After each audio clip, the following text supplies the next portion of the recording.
Dear ladies and gentlemen, welcome back to our conference. One of the most important factors of the sustainability of the governance and development of any universities must be about sustainable finance. And we would like to invite Ms.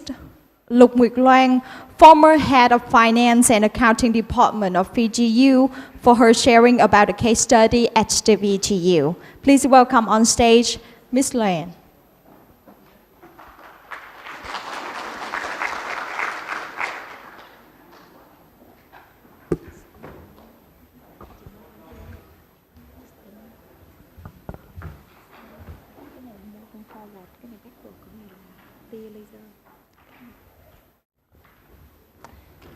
Morning, everyone. Thank you for being here today, and thank you for letting me an opportunity to talk about our case at Sustainable Financial Plan at VGU.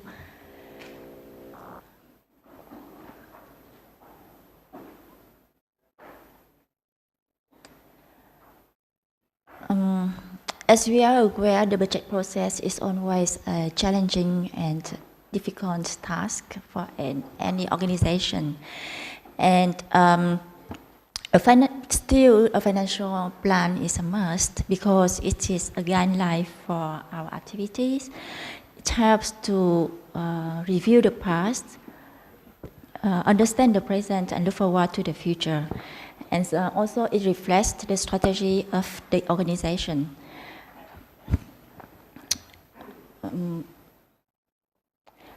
But a financial plan cannot be precise and realistic because there's still a lot of uncertainty or uncontrollable factor that can interfere into during our activity.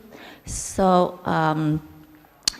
we need to review and have to be consider it as a process and get involved in different stakeholders to make it true and reliable.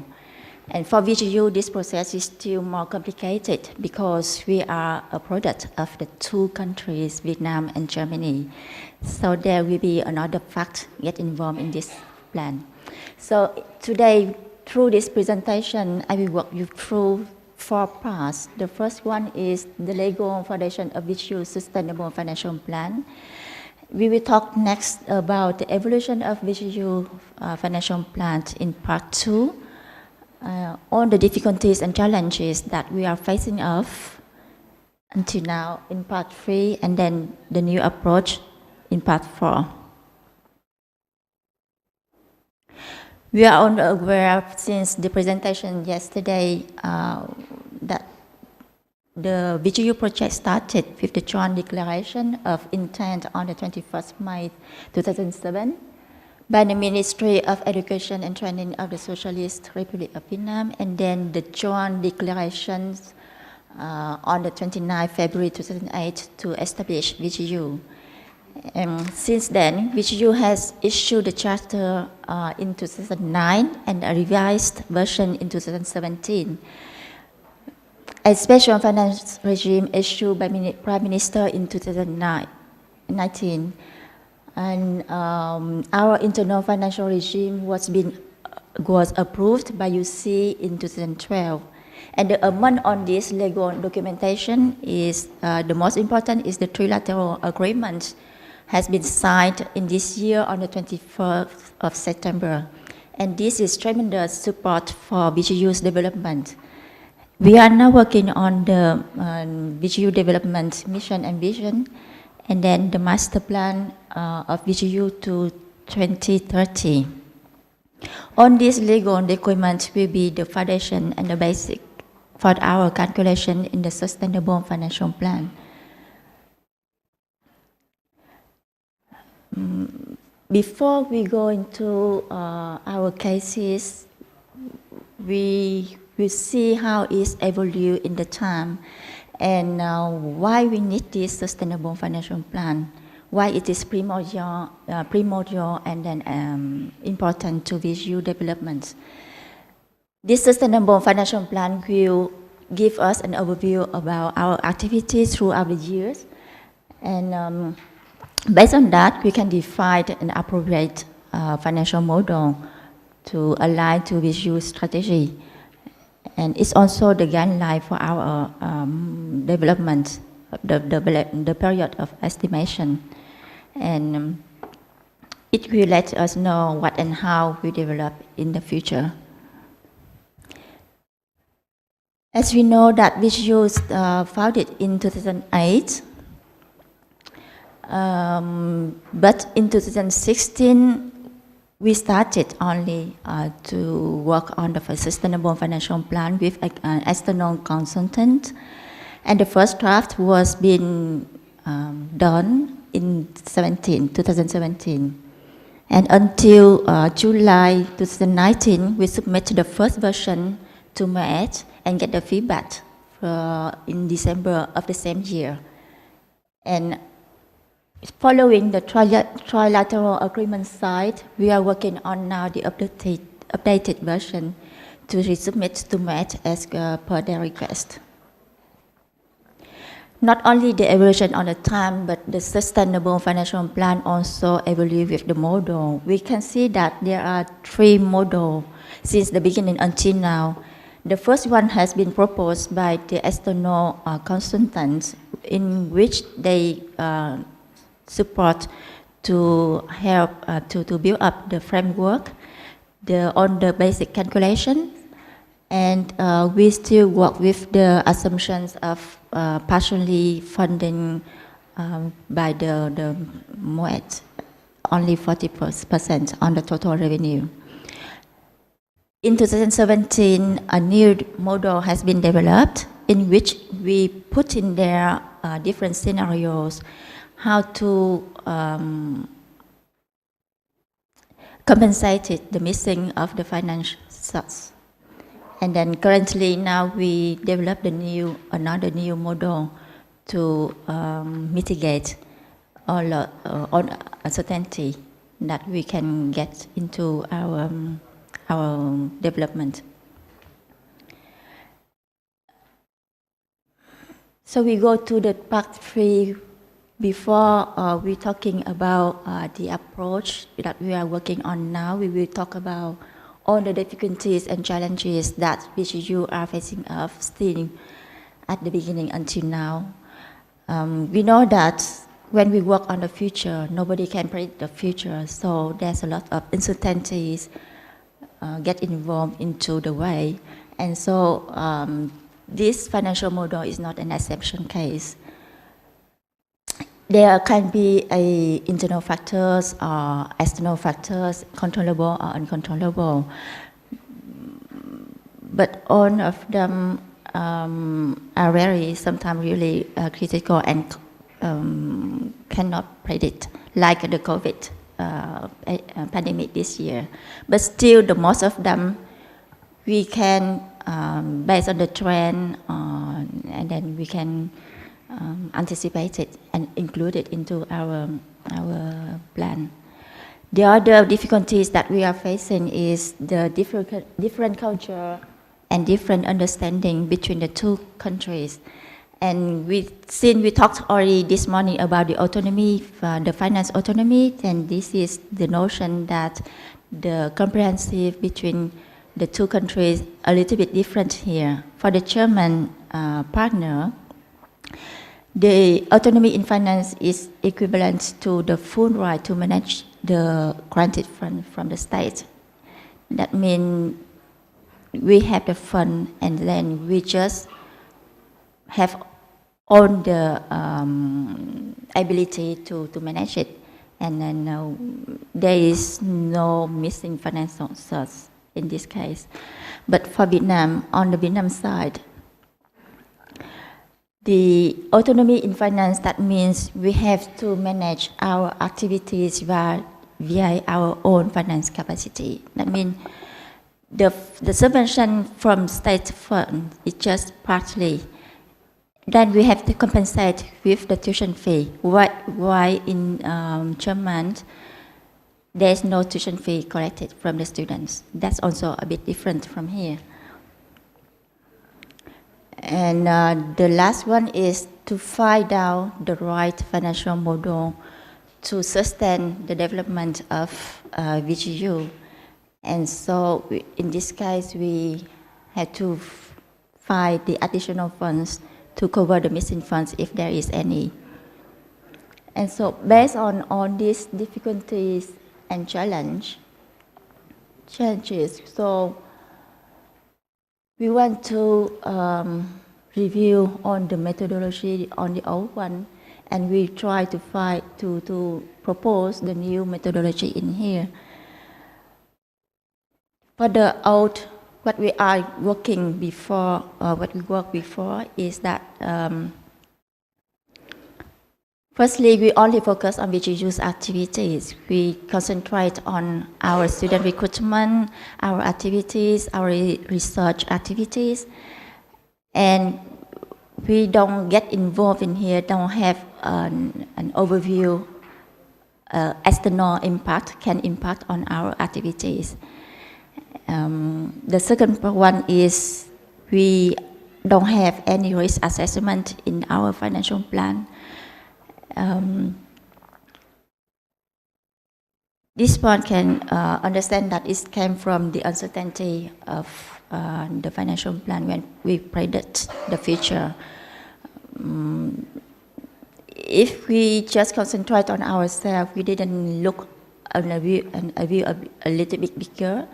So we miss on the opportunities, we miss also the risk that we can predict it in advance and assess the level of risk to mitigate it into our plan and to find a solution to mitigate it.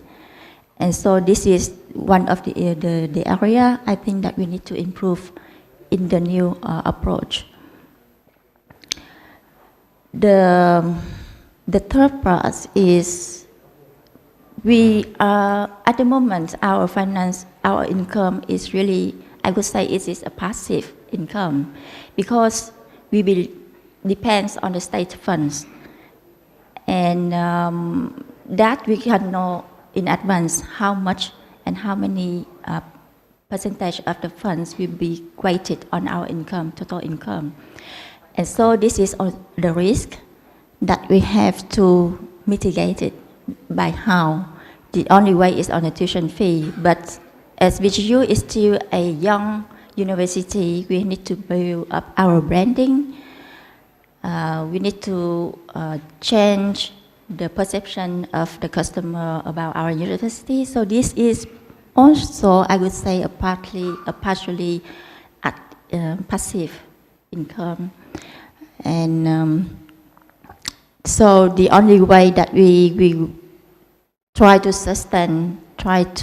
strengthen our finance is only on the cost. That means we concentrate more on the cost. This is the only element that we can control for the time being because we know what we have and we know how to control it. And so the only way is cutting the cost, but this is not a sustainable solution either because we need to ensure a minimum level of the cost for the running of our activities. So this is, one day we can cut it on, so we have to find the new approach in this one. So after analyzing on these 4 areas, we can see that our financial plan at the moment is not really sustainable. There are still lots of elements that we can't control, that we don't know in advance, that we can't have any mitigate solutions to mitigate it once it can come in. And so the new approach that we are considering at the moment is we will put VGU into the global, the Vietnamese economy. We have to look into the macroeconomy. We look also into the microeconomy, what will develop of Vietnam in 5 years, what will be the income of each household, what will be the trend of education. All this that will help us to find a way how to transfer, to increase our tuition fee, to attract more students. and then to enhance our sustainable financial. The second part that we need to improve also is we have to, based on the macroeconomy and microeconomy, we will have identified all the risk and also the opportunities. And then based on this risk list, we need to evaluate them and assess them and find a solution to mitigate and identify which one is controllable and uncontrollable. As you know, that uncontrollable is that we can say a systematic risk. This is the risk linked to the market that we can control. But then we still have a way to mitigate it if we know in advance. The other things that we need to make our income more inactive income. That means we cannot just rely on the state fund. We have to find the others. You have to diversify our revenue sources. Like this morning, World Bank already said about the donation, about the working with the third party. And I believe VGU has lots of potential, lots of capacity to develop different projects, and especially with the new campus that will come in imminent, there will be more opportunity to exploit the facility, the relationship with the industrial, and to develop more projects. So that will help to diversify our finance and to reduce the pressure on the cost concentration. And the last part is the cost optimization. Instead of we do the cost cutting in the first model, in the second model, we will optimize the cost. What that means? That means that we try to look where we are wasting the cost, what is the unwanted cost. And for the industrial environment, usually when we touch the limit of the cost cutting, what we can do, either we do the business process re-engineering, or we review the process and do continuous improvement process. And what we are doing here is we will continuously review our process, either in administration or in the teaching or in the research, to optimize it. And what we are doing now with the ERP is also to help us to review, step back and review on our process to improve it, to eliminate all the waste, and to spend more smart and then more efficient. So as you see, the financial plan is not a task of finance, but this is the long and complex process that involves different stakeholders, and this is a teamwork of an organization. And so the opinion, the idea of each department will help finance to elaborate the sustainable financial plan. And also, as you know, because of all the uncertainties, so sometimes when we look back at the moment, look back from the initial plan, we can see that it doesn't match, either no longer match to the actual. So during the process, we have to regularly review it, adjust it. There's some new risk that we didn't see before that can come in, so we need to review it regularly and adjust it and implement it into the updated plan as well. So our plan will be more reliable, more realistic, and more approach to the actual, our situation. And the last one is we have to also monitor the plan by the analysis of the variance against the actual to see where we already well performed, which area we still have a gap discrepancy, and to improve it. So this is, I would say, this is the continuous process that we have to do every quarter or every year at least. So this is what I want to share with you today, and thank you for your listening.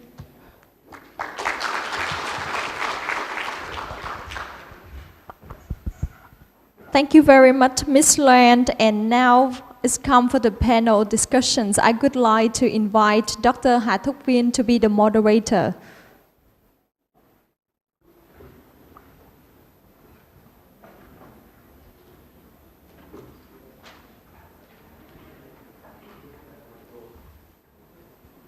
Okay, good morning. So this is the last activity of this morning. So I would like to invite first our senior higher education economics, Mr. Dilip. And then I would like to invite Ms. Lon and then Professor Bench on the stage. We have gone through very important, also very challenging topic in higher education.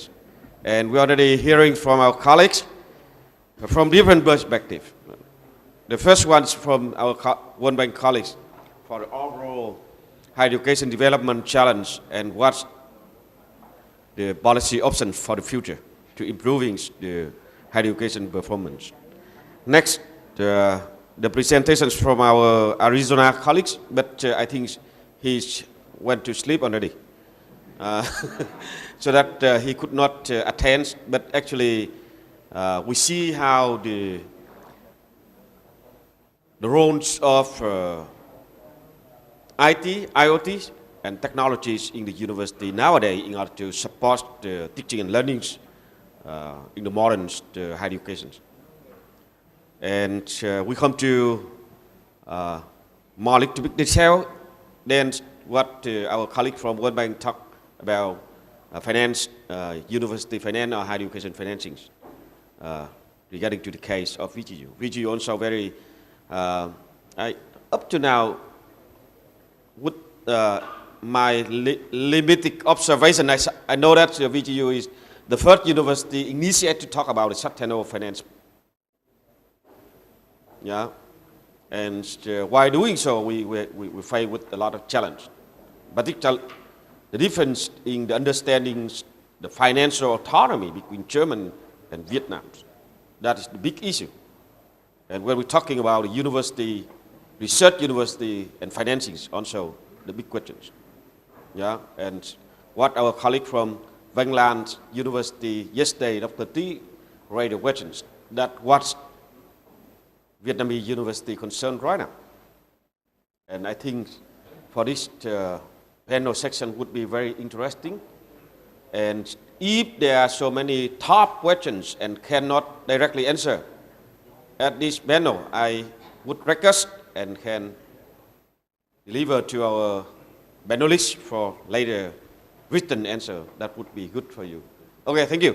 So I would like to invite three colleagues of us to be on the stage for. Okay, so who is the first person, please?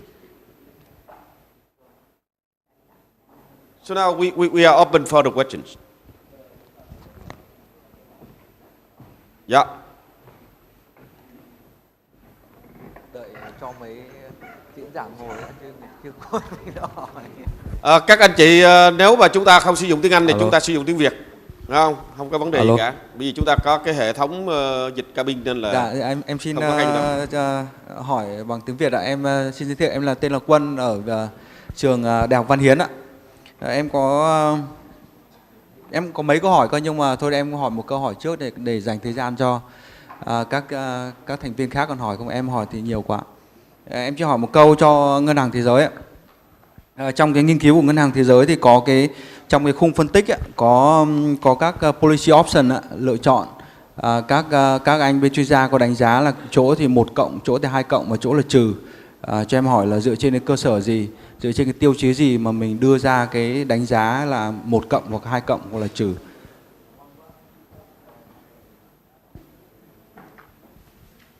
I think the last table presented by Ms. Dung.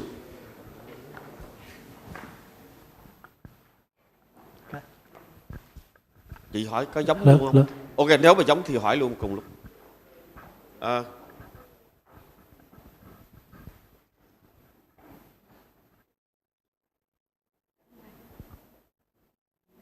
Dạ, không có chị Dung ở đây nhưng mà chắc là Philip có thể giúp trả lời. Trong cái nghiên cứu của mình thì chị Dung có đề cập đến cái việc là mô hình trường và viện là đang không hiệu quả, dẫn đến cái sự phân mảnh về nguồn lực. Thế thì sau cái đề xuất thì trong những cái đề xuất của World Bank đối với Bộ Giáo dục Đào tạo hay Chính phủ Việt Nam hay Bộ Giáo dục Đào tạo thì có những cái đề xuất cụ thể gì hơn liên quan đến việc là cải tiến cái mô hình trường viện. Thứ hai nữa là vì cái mô hình, bên cạnh cái mô hình trường viện không hiệu quả thì chất lượng của một số nhiều cái trường, hệ thống trường giáo dục đại học Việt Nam thì hiện nay là đang có quá nhiều trường đại học, thì dẫn đến cái việc phân tán hơn về nguồn lực, và nó sẽ hạn chế việc hình thành những cái mô hình đại học xuất sắc như Đại học Việt Đức. Thì với Đại học Việt Đức thì mình có sự hỗ trợ rất lớn từ các chuyên gia và đội ngũ giáo sư từ Đức.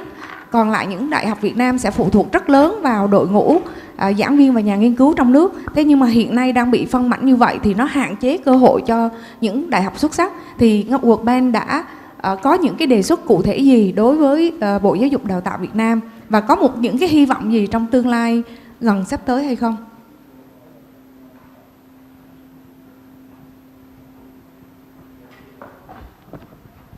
So maybe I can start. Okay.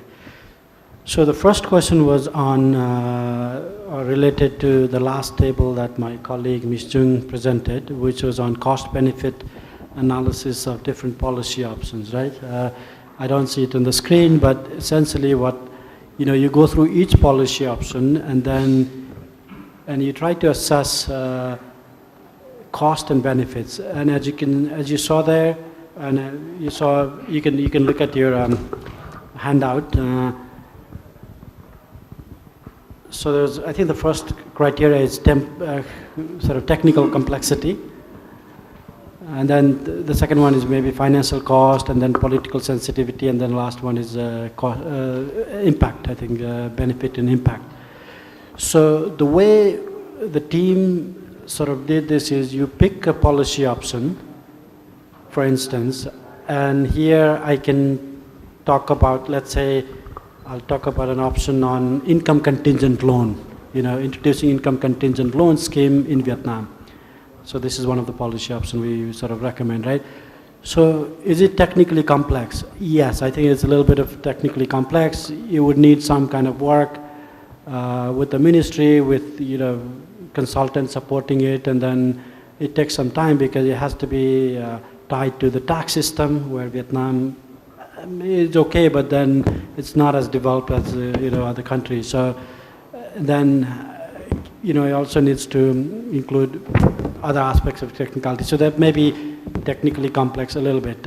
So the definition of first star is first one means it's okay, 2, 3. If it's 3 pluses in a technically complex, it means very complex. And same thing in financial cost. If you have 3 pluses, it's financially cost intensive. If you have just one plus, which means financially okay. And in some cases you have what we call neutral, right? It's just a dash sign, which means, and most of these are related to political sensitivity. And some of these policy options are not politically sensitive. That's why we call them neutral. But some aspects of creating a single ministry, for instance, may be politically quite sensitive.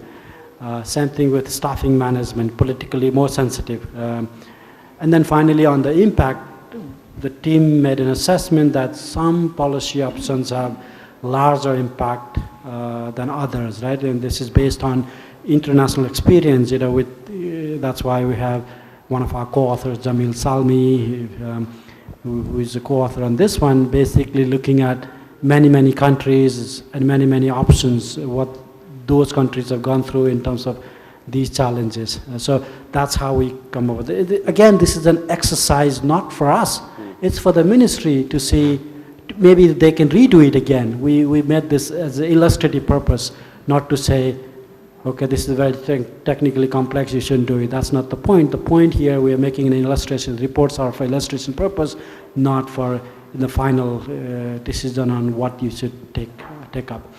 So the second question on ineffective schools, I think this is related to networking of universities in higher education, but also you can think of the same in colleges, that professional colleges, even LTTUs, at least for the ministry MOAT, we know they have been working on networking of universities and also LTTUs, and with support, they commissioned this work with HUST, Institute of Science and Technology, and they probably received a draft of that, and they're still discussing it.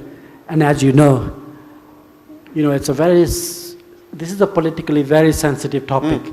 How can you consolidate some of the universities or close them down just because they're not performing? It's not like that. It's not easy to just close down a university, overnight. Not possible, right? So I think the point there is, based on the recommendations, they're probably saying you need to give them more time, maybe 1 or 2 years, 3 years more, so that they can improve upon, and then you have clear timeline, and if they can improve, if not, they may have to be merged with others or closed down. I think that's the point this exercise should come out. And yeah, I think that's all I can say at this point. Of course, the bank is happy to support on that technical assistance part, but at the end of the day, it's the ministry who has to work with other ministries, but also with the universities, especially universities, and give the right message, saying, if some of the universities have to close down, but then they get the benefit somewhere else. Maybe their students will be financed to go to somewhere else. There could be many other things they could do. But I just want to leave at that, because so it should be the ministry that, but we are happy to provide, our recommendations on how to, take this forward. Thank you. Okay, thank you. Yeah, xin mời.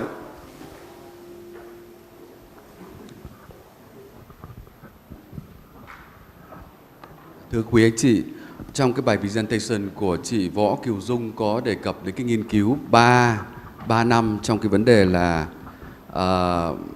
rất nhiều những vấn đề. Vậy thì tôi quan tâm tới 2 cái vấn đề. Một là cái National Teaching Excellence Schemes, và cái thứ hai nữa là National Quality Assurance Schemes. Vậy thì có thể chia sẻ với chúng tôi cái bảng đó là mình đề nghị như thế nào không ạ? Bởi vì cái này chúng tôi rất là quan tâm, và đặc biệt là mỗi một ngành nó sẽ khác nhau. Vậy nếu mà có một cái chung cho ngành giáo dục thì đó là cái gì ạ? Và nếu mà các quý vị có thể chia sẻ được cái bảng đó, các tiêu chí cụ thể thì rất là tốt ạ.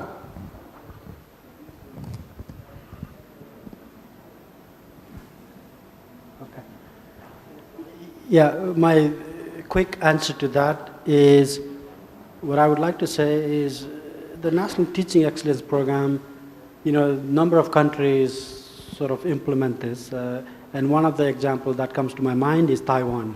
Taiwan has a good National Teaching Excellence Program that they've been running for several years, and it's considered to be quite successful. And we talk about what they do and how they do in the report itself, right? So of course today we didn't go into specific details on Teaching Excellence Program, but we're happy to provide those examples. But we also know, and we have colleagues from VNU, but I don't know, they can also talk about this, VNU Hanoi, who is actually thinking about introducing this kind of scheme, maybe of course that's suited to their university going forward. So that's all I have for this moment. I can definitely get you in touch with the full report and what we say in the report. But this is about incentivizing or providing incentives to both, especially teachers, but in some cases universities as well, whether it's financial incentives or non-financial incentives in terms of promotion or recognition. If the universities or their faculties or their lecturers and professors are able to innovate teaching and learning to have high impact on the students and the agenda, the mandate of the university. That's the principle of this concept. Okay, good. Yeah. Chắc là mời anh trước ạ. Chắc là mời nhờ quý anh, các anh chị mình giới thiệu luôn nha. Mình công việc ở đâu và vị trí. Dạ, mời anh mặc áo vest ạ. Dạ. Dạ, xin chào các anh chị. Xin tự giới thiệu, tôi là Phạm Xuân Hoan, trưởng ban kế hoạch tài chính của Đại học Quốc gia Hà Nội. Đơn vị cũng đang xây dựng cái trường Đại học Việt Nhật. Đâu đó có những yếu tố nó tương đồng với Đại học Việt Đức. Thì xin hỏi nhờ chị Lục Nguyệt Loan 2 câu hỏi liên quan đến tài chính. Cái điểm thứ nhất thì trong bài trình bày thì chị nói rằng có cái sự khác nhau trong cách tiếp cận. Thì Việt Nam hiểu tự chủ tài chính là tự lo cho chi thường xuyên. Còn phía Đức hiểu tự chủ tài chính là toàn quyền quyết định chi tiêu cái khoản ngân sách được cấp. Thì xin hỏi nhờ là trong khi chúng ta xây dựng các cái kế hoạch tài chính cho trường Đại học Việt Đức của chúng ta thì cho đến nay là chúng ta tiếp cận theo cái cách nào? Câu hỏi thứ hai thì tôi cũng được biết là Đại học Việt Đức đã xây dựng một cái gọi là Sustainable Finance. Và trong khi đó thì cái quy chế tài chính đặc thù của Thủ tướng Chính phủ cho trường của chúng ta là có giới hạn. Tôi không nhớ là 5 năm hay là 6 năm gì đó. Thì muốn hỏi rằng như thế có nghĩa rằng là chúng ta đã xác định được một cái bài toán tài chính bền vững sau cả cái giai đoạn kết thúc tài trợ của Chính phủ Việt Nam, có phải hay không? Và trong trường hợp là đúng thì tôi muốn tìm hiểu là cái nguồn tài chính đó, bền vững của chúng ta đó là chúng ta đã tính ra là dựa trên nội lực của chúng ta bù đắp vào là chính, hay là dựa vào cái sự hỗ trợ của phía Đức tăng lên. Xin cảm ơn. Sorry. Trước khi em trả lời thì em trả lời xong thì cái phần mà cái điểm khác biệt về cái trong tài chính bền vững về tài chính ấy, về tự chủ tài chính thì chắc là để giáo sư Ben sẽ trả lời thêm về cái kinh nghiệm Đức. So I just asked Ms. Lon to answer what Mr. Horn just raising, and then you may provide some further information regarding to the financing, university financing in Germany and financial autonomy in Germany university. That would be good to full overview. Okay, thank you. Lon, please. Yeah. Thì now I think I will speak in Vietnamese for the questions. Maybe it will be easier for them to understand. Yeah. Thì câu hỏi thứ nhất của anh đó là về cái sự khác nhau giữa autonomy in finance ở bên Đức và Việt Nam. Thì hiện tại nhà trường vẫn đang xây dựng cái Sustainable Financial Plan đó dựa trên là cái sự hỗ trợ một phần của chính phủ và phần còn lại là trường tự bù đắp qua việc các học phí và những cái nguồn từ bên thứ ba hoặc là cái nguồn tài trợ khác mà trường có thể phát triển được. Đó là câu hỏi thứ nhất. Câu hỏi thứ hai là về cái quy chế tài chính đặc thù của Việt Nam của trường. Thì đúng là hiện tại thì trường không có thể dừng ở tới cái thời điểm mà vẫn được tài trợ của chính phủ, mà trường vẫn đang làm hơn cái đó là sẽ đưa một cái plan dài hơn. Ngay cả sau khi mà chính phủ đã ngừng cái việc tài trợ thì cái nguồn tài chính đó trường phải tìm hướng để mà có cái nội lực để mà bù đắp cho cái khoản sẽ thiếu này.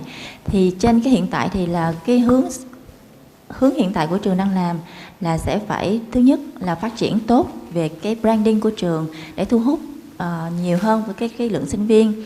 Cái nữa là sẽ tìm thêm những cái nguồn tài trợ từ phía thứ ba, thí dụ như là kết hợp tác với lại các công nghiệp để phát triển những cái project, tìm những cái nguồn donation giống như là World Bank có mention trong cái report sáng nay là đó là sẽ phải đa dạng hóa cái nguồn income của mình. Dạ, thầy Ben sẽ trả lời cái sự khác biệt rõ hơn về cái autonomy finance cho anh. Thank you, Luan. First, let me explain a bit about the German model of financing and planning. For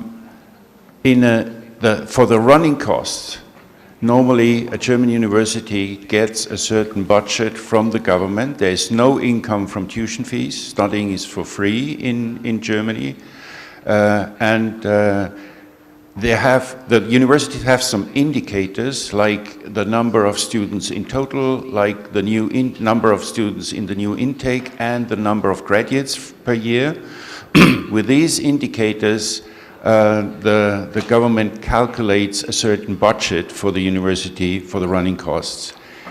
In most universities, this is only for the running costs, excluding human resources costs, because human resources, if you have a position within the university, this is paid directly by the government of the federal state. The question about financial autonomy, with all the money of for the running costs, the government will not intervene how the university will allocate and spend this money. So it's the total responsibility of the university. And normally a university has a kind of allocation scheme developed. So first they retain the money that they need for facilities, for running, for services. Then they allocate some money for the academics. And this money then is in the responsibility of the academic senate and of the faculty council. So they, and this is a very high degree of financial autonomy, but not in the sense like we know it in Vietnam. So the difference is financial autonomy is the autonomy of a university to allocate the money and to disperse the money within the university, while the Vietnamese expression, in our understanding, would be financial independence, not financial autonomy. I think that's the major difference when it comes to the two different points of view of financial autonomy. And coming back to your question about the sustainable financial plan, now that the two German ministries and MOET have a contract with this three-party agreement, our financial support from the two German sides and from the Vietnamese government is fixed, I think, for at least the next 10 years. So this will give VGU enough time to grow in terms of student, in the number of students, in the number of academic and administrative staff, and at the same time we need to take all efforts to grow in terms of research and in terms of industry cooperation, as Ms. Luan just mentioned. This is our short-term target to significantly increase the number of cooperation projects with industry. There is a big interest, especially from international companies. We need to identify which demand we can identify that we can solve, where we can cooperate. So we are starting at a very low and small point at the moment, but we will increase this. As Ms. Luan just mentioned, we will try to rent out some space of our new campus, but not only to get some money to cover the running costs for the new campus. The closer we get some companies on campus to the university, the more and the easier we can identify potentials for cooperation and collaboration with these industrial partners. Okay, thank you. Cái này chắc tôi có một cái điểm là anh hỏi về cái vấn đề cái quy chế tài chính đặc thù. Thì cái việc này là thật ra tôi là cũng người tham gia vô cái việc này từ đầu tới giờ, nên là tôi rất hiểu là từ cái quy chế tài chính đặc thù của Đại học Việt Đức, rồi xong là Đại học Việt Pháp, rồi tới Đại học Việt Nhật. Bây giờ Việt Nhật làm trước, rồi bắt đầu sẽ làm lại. Và ông Ben ông mới giới thiệu là cái vấn đề về ký cái hiệp định ba bên ấy, thì trong đó nó có cái cơ chế tài chính trong đó nữa. Thì cái đó là tôi giải thích thêm để anh nắm việc đó. Okay. You want? Yeah, one brief definition maybe of finance. Yes.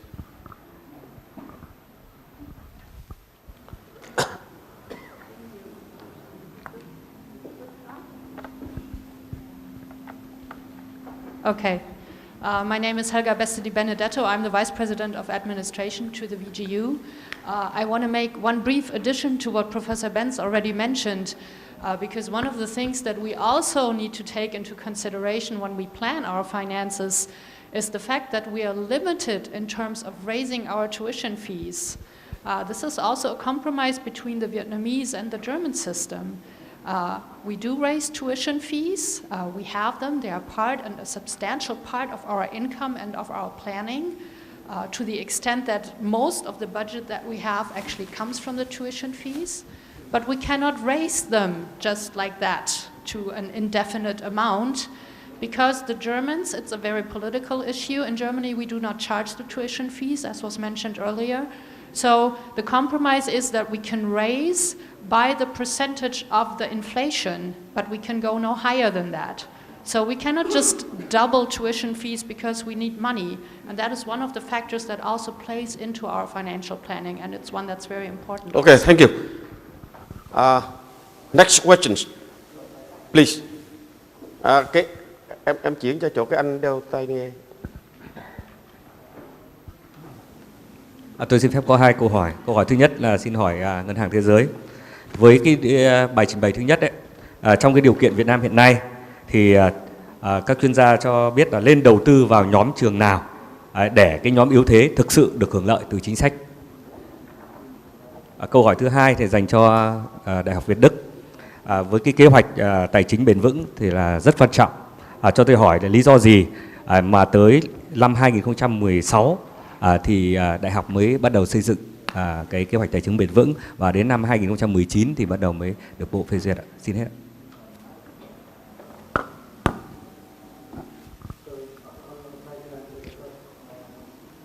Yes.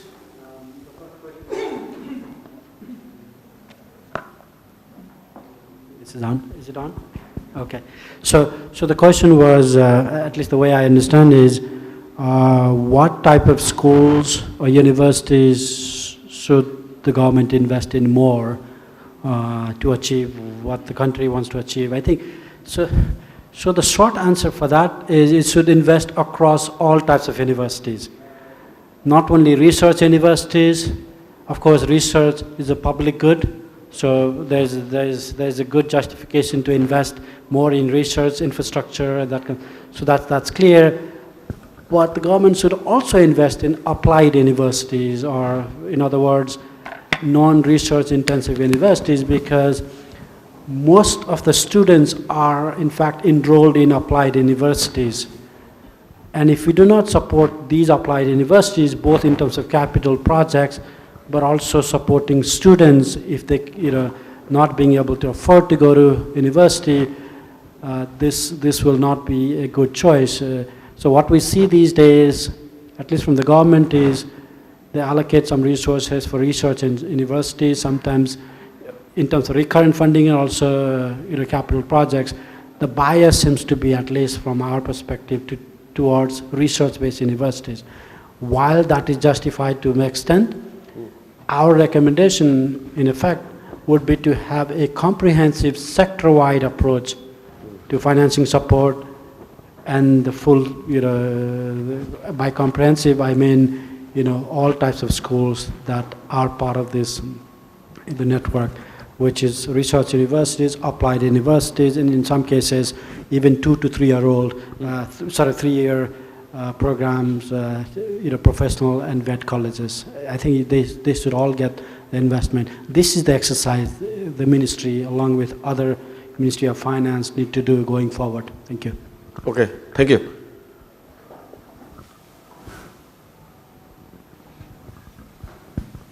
Dạ, còn về tại sao thì là VGU đợi tới 8 năm sau thì mới bắt đầu phát triển cái mô hình tài chính đầu tiên. Thì như anh cũng biết, đây là một cái trường không phải là của một nước, một quốc gia, mà là do từ 2 quốc gia trở nên. Thành ra thì cái khoảng thời gian 8 năm đó là để trường hiểu được cái cấu trúc tài chính của mình cần phải xây dựng và cái sự phát triển của trường như thế nào. Rồi từ đó thì mới có cái định hình một cái ý tưởng để mà thiết lập nên một cái mô hình tài chính cho nó bền vững. Thì đó là tại sao là 8 năm. Và tại sao mà tới 2019 thì trường mới là gửi đi cái báo cáo đầu tiên. Thì anh cũng biết là cái quy chế tài chính nội bộ, cái quy chế tài chính đặc thù thì được Bộ Giáo dục Đào tạo ban hành vào năm 2019. Thì là 2012. 2012.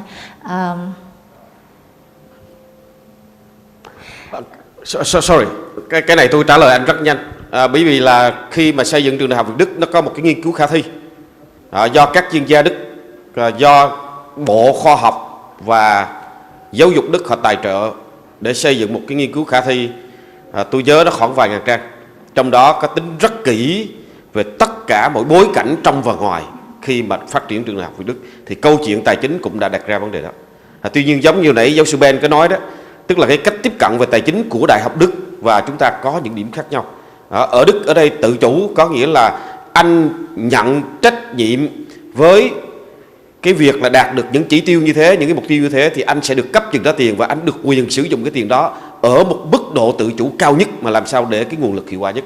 Còn ở Việt Nam mình thì cái tự chủ tài chính mình đang hướng theo một cái cách tiếp cận là anh thu được bao nhiêu, anh được chi bao nhiêu và cái quyền quyết định anh nó như thế nào. Đó là cái sự tiếp cận rất là khác biệt giữa Việt Nam và Đức, mà cái đó đòi hỏi mất, tôi có thể khẳng định là mất gần 10 năm để trao đổi giữa phía Đức và phía Việt Nam. Đó. Cảm ơn anh. Chắc là tôi nghĩ cái câu trả lời đó là rõ ạ. Yeah.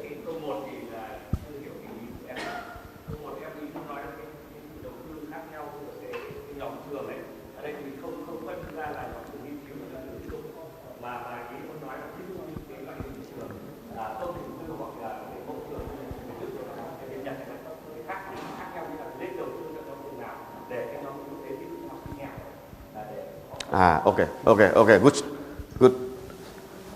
Please, because yes, because he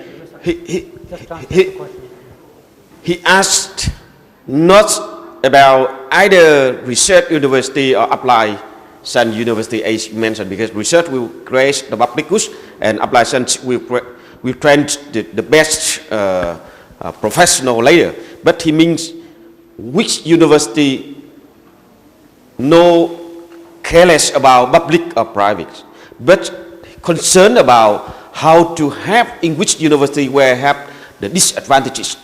Student can access to higher education. Yeah. That's right. Thank you. Yeah, sorry. Yeah, no, I did maybe. Good. Okay, so I didn't complete my answer earlier, so I was gonna come back to that. So the question is, how do you invest or how do you allocate resources?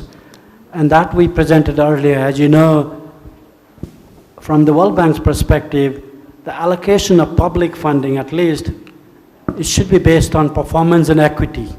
Those are the two basic criteria. By performance, we mean slowly the system should move towards performance-based contracts, formula-based funding, both on recurrent funding but also on research and capital projects. And by equity, I mean because a lot of the students may not be able to afford going to university.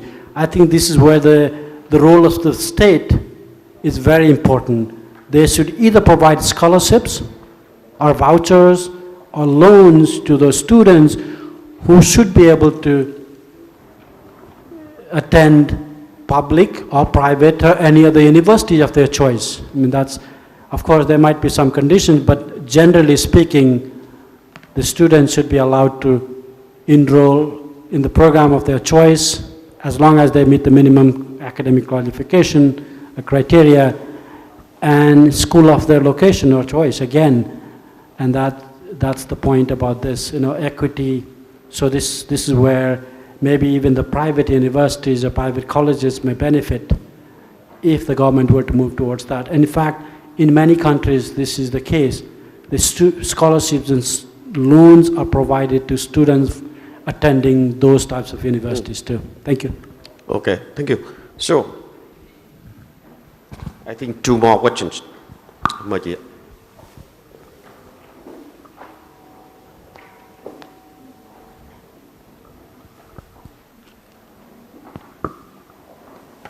Em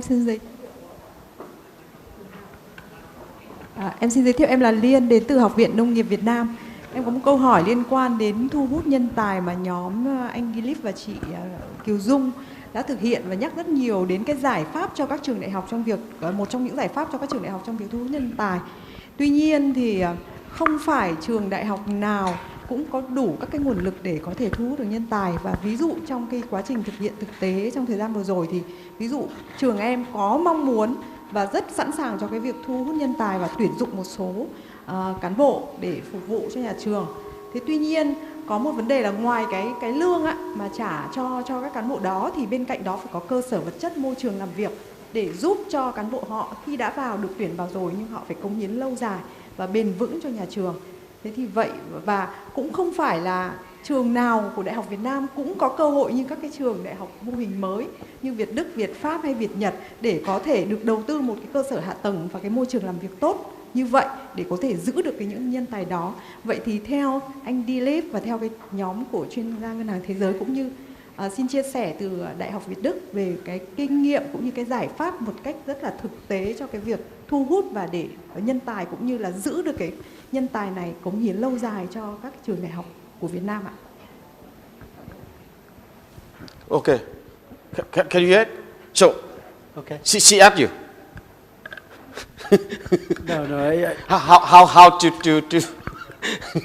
recruit the talents and retain the talents? Yeah, I think the question is for both me and VGU. Okay. So the point about talent management is, as you rightly pointed out, it's not only about financial incentives. It's also about their career,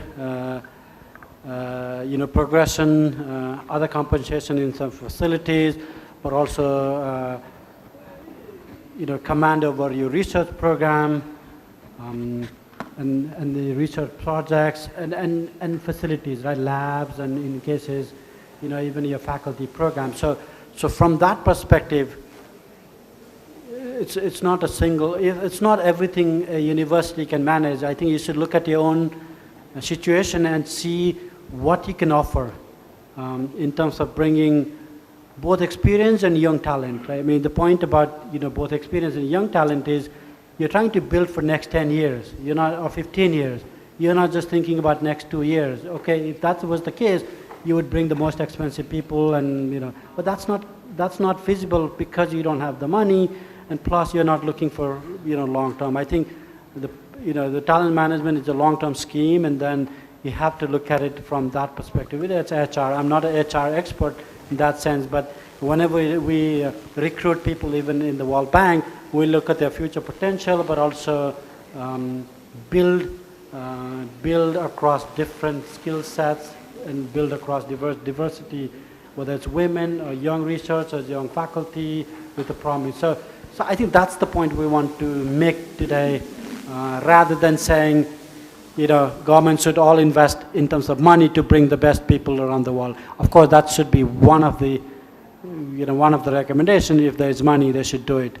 Bringing experts from Vietnamese diaspora, but also, faculty from international universities, like some universities have done it in Vietnam. But it's the talent management overall is a bit more comprehensive scheme in our view, and that can be done only through your, like VGA has done its own exercise in the master plan. Master plan would have many different components, including talent management, financial sustainability. I think that's the way. So, and maybe at this point I can ask VGU to answer okay, thank what you. they can do. Professor Benz, briefly. Yeah. Thank you. Yeah, to be honest, we are facing similar problems. We do not yet get all the talents we would like to have. And this is not a question of money, or not only a question of money. For sure, to have some really lighthouse leaders for research groups, we would love to be able to pay them more to really bargain with them, like the universities in Europe or in the US can do this. Hopefully we can do this in the future. Another disadvantage we have that many people who think about working for VGU do not want to travel for 3 hours every day from Ho Chi Minh City to Bình Dương and back.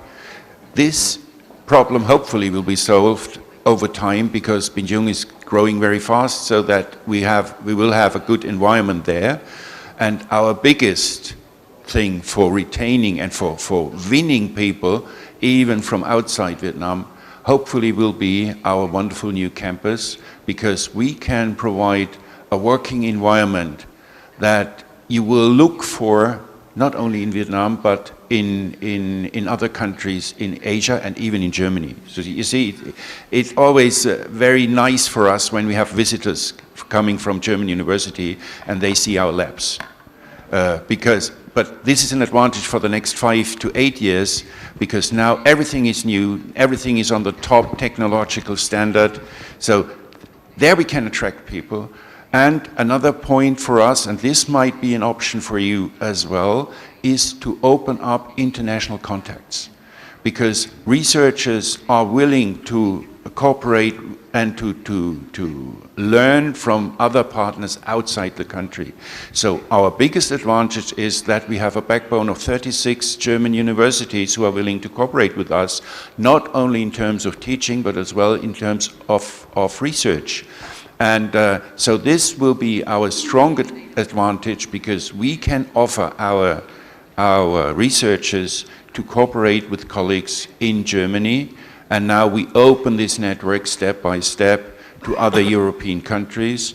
And fortunately, and this is valid for each university in Vietnam, Europe is very much interested in sponsoring, fostering research cooperation from European universities with Asian universities. So there are always new funds coming out, provided by the EU and from the German government, that really direct the German universities, look for partners in Asia and work in certain areas together with them in your research field. I think those are some of the aspects. So international cooperation, the possibility to go abroad and to come back, the facilities and the lab equipment that we can offer. It's not on the first term the money. But to be honest, we have one big issue with all the contacts that we have. Our best students, the 20% best students, get a DAD scholarship to finalize their studies in Germany. And now our researchers start to complain they won't come back. They stay there. And that's an issue we need to solve, we need to think about. So it's not solved. We are working on it. We have some advantages, but we are well aware of this issue and we need to work on it. Okay, thank you. That challenge everywhere. So just last questions, because we already 1 hour behind schedule. Okay, Dr. Hiếu, please. Tôi xin phép được hỏi câu hỏi liên quan tới tôi xin giới thiệu, tôi là Ngọc Hiếu, đến từ Đại học Việt Đức. Tôi xin phép được hỏi câu hỏi liên quan đến cái khuyến nghị cho hệ thống quản trị của Việt Nam. Thì trước hết là cái khuyến nghị này nó có gắn với, hoặc là nó xuất phát từ một cái triết lý giáo dục nào không, hoặc là giáo dục đại học nào không. Về cái ý thứ hai là khi mà khuyến nghị cho Việt Nam thì không biết là nhóm nghiên cứu đã nghiên cứu các cái yếu tố văn hóa, kể cả văn hóa giáo dục hay là văn hóa đào tạo, văn hóa chính trị vân vân, thì để xây dựng hệ thống quản trị và áp dụng cho Việt Nam không. Thì cái câu chuyện này cũng có thể đề cập đến là nó có cái yếu tố chín mùi về cái kết nối giữa doanh nghiệp với lại nhà trường, hay là về cái nhu cầu của xã hội. Thì những yếu tố này có được tính đến trong cái khuyến nghị không? Thì câu hỏi của tôi như vậy, không biết là phần dịch có truyền tải được hết không ạ? Just waiting the answer, and then we know how good translations. Hello. Okay, please. Yeah, no, thank you. So as my colleague Jung said, this is a report that was prepared over a span of almost 3 years, and it was not a desk study. As you can, it was partly desk study, but then really about visiting universities and different line ministries and having discussions, many discussions and doing survey work with, again, in some cases students, but also a lot of the times faculties and universities. So, but that's one aspect. So that is exactly the point about understanding the context, understanding the political and cultural realities. But the report is also doesn't entirely, depend on Vietnamese viewpoints, because the point about the World Bank, it's a global institutions. That's why we look at what's happening elsewhere. And we also say, maybe Vietnam should look into what other countries are doing, what other universities are doing in terms of, across all these areas. I mentioned 5 areas on access equity, quality relevance, research and technology transfer, but also on governance and financing. And that is why you will see in the report, and also you see some of these in the policy metrics, is some of these recommendations are coming from good practices around the world that Vietnam should consider. That's why we also present cost-benefit analysis on what the government should be looking at. They should do the exercise themselves. This is the exercise we have done for them based on international experience and based on some of our colleagues who are local and who know about the sector. But at the end of the day, it's the ministry and the university who should take, let's say, one option or many of these policy actions to say, does it make sense from these criteria, from political sensitivity, impact or cost, financial cost and others. And from there, you make a decision which one comes first. You prioritize, and that's the point about these policy recommendations. There are many of them. It's not necessarily true that they would take all of them, but they're based on, again, both local and global evidence of what may work and what may not work. Thank you. So, thank you. I would like to conclude these sections, and now we going for lunch. And this afternoon we still have very intensive section again. So I hope after lunch you will return fully this big thing, conference halls. But I think there are a number of issues still need further discussions. And I hope World Bank will strongly support to organize conference and workshop for discussion on the ongoing issues. Yeah, okay, thank you. Thank you.